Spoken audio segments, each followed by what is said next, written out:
Alors on va aborder le i. Je suis désolé, il va falloir faire un petit peu de maths. On va pas rentrer vraiment dans les détails. Pour ceux qui aimaient pas ça du tout, on va pas se faire du mal. Mais il y a une notion importante qui est que le i, il travaille sur la durée. Je vais faire un exemple, ce sera bien plus parlant. Donc là, on a une fonction qui ressemble à peu près à ce que pourrait ressembler à un overshoot. On va pas pinailler. Notre p, on a vu que lui, il calculait un truc à un moment précis, c'est-à-dire il dit ici à combien je suis ici. Et il va calculer la distance entre les deux points. Alors j'aurais pu faire une droite directement. Le P il va faire ça. Et après il va faire ça, mais il va faire ça ici. Il va faire ça ici. Donc, le P, il y a vraiment cette notion d'instantané. Il calcule un écart sur le moment. Ça ne veut pas dire que c'est pas gardé en mémoire parce que ça rentre dans la somme des PID de toute façon. Le D, on avait dit que ça servait à calculer la pente, donc on va pas s'amuser à faire la dérivée là, c'est pas important. Et l'intégrale, parce que la dérivée du coup, si on doit s'en rappeler, hein, on va rappeler vite fait, c'est la pente en un point donné de la courbe. En gros, est-ce qu'elle descend, est-ce qu'elle monte, est-ce qu'elle est négative, est-ce qu'elle est positive, est-ce que c'est un gros chiffre, c'est une courbe raide, ou est-ce que c'est plat, enfin, voilà, donc c'est un rappel, mais je l'ai déjà dit, on va redire. Donc l'intégrale, ça ressemble à ça en maths. Ça, c'est l'intégrale de la g, fonction g qui est là, la fonction g, de l'intégrale entre 0 et 1. Donc là, en maths, je donne un intervalle, ce que j'ai pas donné avant. Cet intervalle-là, dans notre modèle à nous, réel, c'est du temps. Et donc, ce qui va se passer, c'est qu'il va prendre cette intégrale-là, il va aussi prendre l'intégrale de 1 à 2,5. Il va la reprendre entre 2,5 et 4. En fait, à chaque fois, ça calcule vraiment l'air qui est en dessous de la courbe. Mathématiquement, c'est ça. Mais pour nous, en quoi c'est pas très important. Ce qu'il faut comprendre, c'est qu'il va calculer là jusqu'à mon deuxième point. Enfin, ça va pas s'emmerder. Enfin, entre A et D, on va dire. En termes de temps, il calcule sur le temps.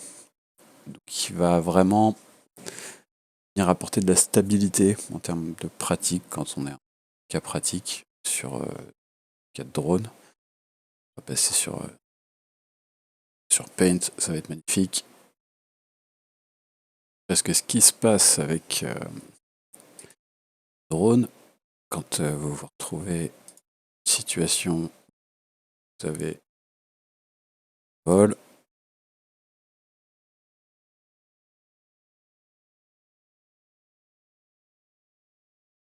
et vous allez lui demander cette consigne-là. Là, cette point, il va arriver et il va venir dessus. Supposons que vous avez bien réglé, c'est parfait, nickel. Ouais, c'est un peu gros. À un moment donné, vous arrivez sur votre set point, vous bougez plus. Dans un monde fermé, ce serait idéal. Sauf que s'il y a un coup de vent, votre set point ne va pas bouger parce que vous n'avez pas demandé à votre drone de bouger au niveau de la radio. Donc il y a un écart qui va se créer. Est-ce que le vent va faire par exemple, c'est pas lever le nez, et bah du coup sur l'axe du nez, vous allez vous retrouver à faire ça. Et là il y aura le coup de vent. Là, vous allez avoir un vent dans l'autre sens peut-être, ou le drone qui corrige lui-même.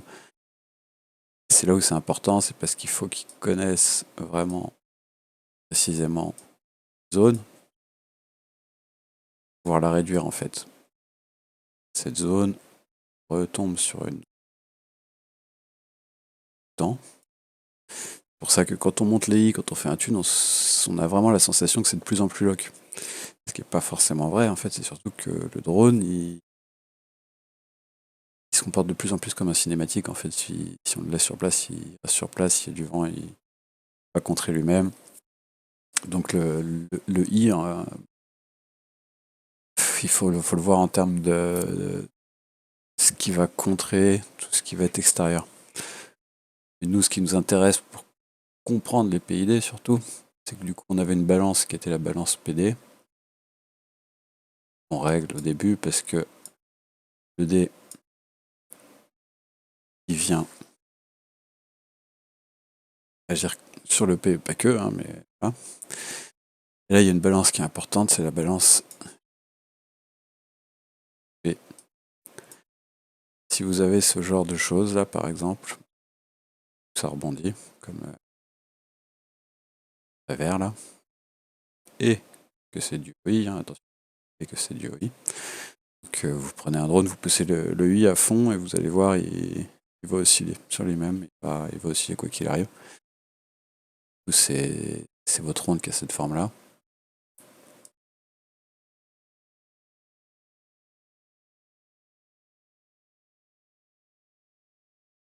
Hop, à l'arrache, on s'en fout.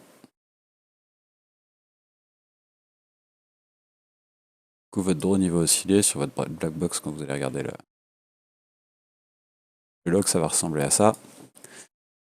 Et là, si vous montrez le log comme ça sur un groupe et qu'il n'y a pas de contexte, la plupart des gens, ils vont regarder des vidéos, ils vont vous dire faut monter le D parce qu'ils vont voir ça.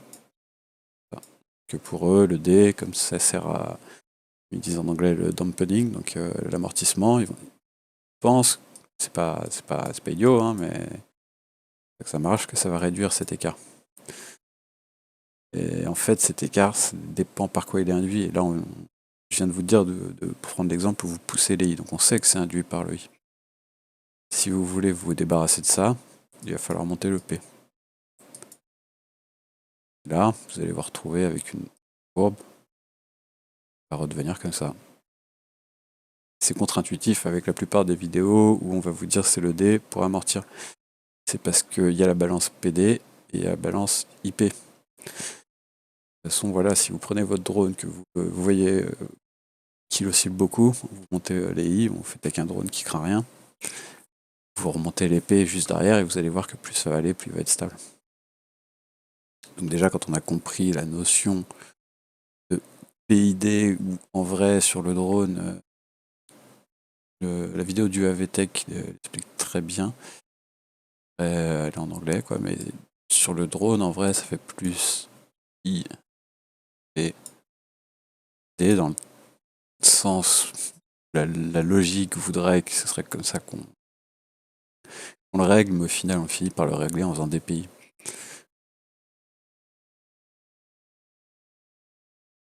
Et donc, pour s'en convaincre, ça, c'est un screenshot que j'ai pris d'une vidéo. La source, c'est l'autre. De toute façon, il n'y a que deux personnes hein, dans le monde des PID en référence. Il y a peut-être Chris Rosser, mais un peu plus dans le filtrage.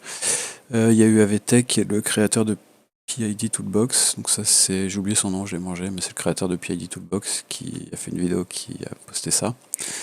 Et l'idée, c'est que un de ses clients ou de ses Patreons, je sais pas trop, s'est amusé à garder le même I et à pousser master PD, en gros, enfin le ratio PD. Donc le ratio, il n'a pas poussé le ratio PD reste le même.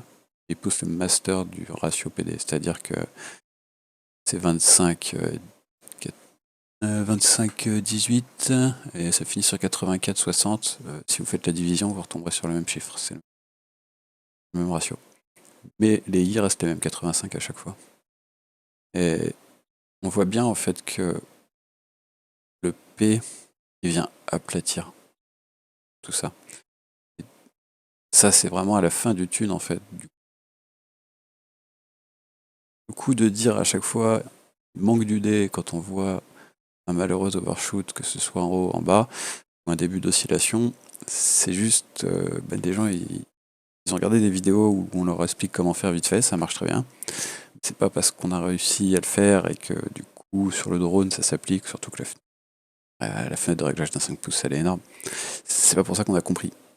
Et du coup, chaque cas est particulier, que ça dépend à quel moment du tune vous êtes. Et c'est là où je trouve que c'est important de au moins comprendre la base du truc. Parce qu'honnêtement, personne ne va jusque-là, hein. Tout le monde se contente de faire le tuto comme il est expliqué dans le.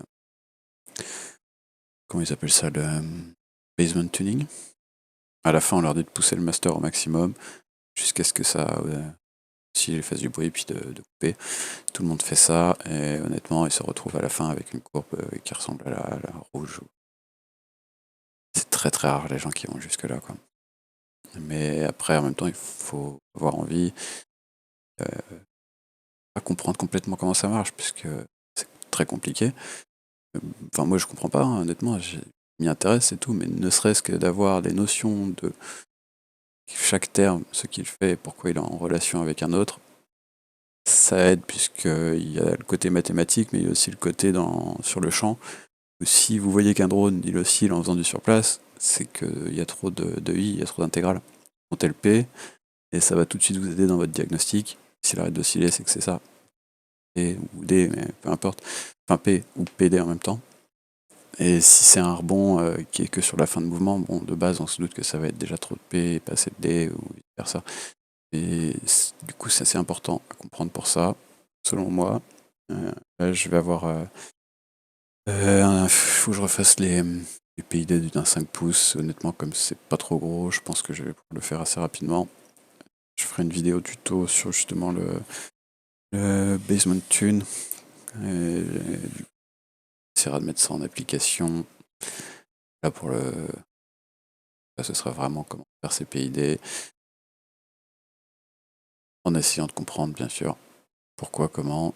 Et on pourra faire des lectures de black box. Parce que c'est quand même assez intéressant. Il y a beaucoup d'infos. Par contre, comme c'est très dense et qu'il y a beaucoup d'infos, on a tendance à vraiment se noyer, quoi.